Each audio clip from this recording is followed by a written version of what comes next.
ఫస్ట్లో సి ఛానల్కి వెళ్ళినప్పుడు విజయవాడ సిటీ కేబుల్లో 3,200 వచ్చేది. హైదరాబాద్లో సి ఛానల్ వాళ్ళు 5,800 రూపాయలు జీతం అన్నారనమాట. అప్పుడు చీఫ్ ఎడిటర్ అనమాట. వెళ్ళినప్పుడు మొదటి 3 నెలలు జీతం ఇవ్వలేదు, కంపెనీ ఫైనల్ చేసి చేతికి రావడానికి. మొత్తం 4 నెలల తర్వాత ఒకేసారి 20,000 జీతం వచ్చింది. 20,000, 22,000, 23,000. నా జీవితంలో మొదటి అంత భారీ సంపాదన. అంతకుముందు తీసుకున్నటువంటిది అంటే 22,000 ఒక్కసారి వచ్చింది అన్నట్టు. అది మొత్తం తీసుకుని ఇంటికి వచ్చిన తర్వాత చూస్తే ఇంకో 3,000 కావాల్సి వచ్చింది.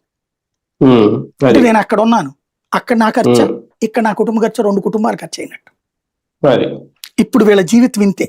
₹1,00,00,000 వస్తుందని ఇచ్చినటువంటి వాళ్ళకి ఇప్పుడు ఈ 11 ఏళ్ల పోషణ వీళ్ళు ఇచ్చే 2,500,000తో బతకలేదుగా. కనీసం నెలకు 10,000 రూపాయలు ఖర్చు అవుతుంది కదా, ఏడాదికి 1,20,000 అవుతుంది, 1,20,000 అవుతుంది కదా. 10 ఏళ్లలో 10 లక్షలు 12 లక్షలు అయింది కదా. 11 ఏళ్ళు, ఇప్పుడు 12 ఏళ్ళు, కొన్ని 10 ఏళ్ళు అనుకుందాం, 12 లక్షలు అయింది కదా. ప్లస్ ఆ భూమికి ఈ వడ్డీలు అవుతాయి కదా. దాదాపు 15-20 లక్షలు వాళ్ళు అప్పుల పాలై ఉన్నారు, 1 ఎకరం ఉన్నటువంటి. ఇప్పుడు ఈ భూమి కనుక ₹1,00,00,000 1,50,00,000 పోతే అప్పుడు ఈ 15 లక్షల పోను అది మిగిలినట్టు. మళ్ళీ ఇన్కమ్ ట్యాక్స్ 30% కట్టాలి.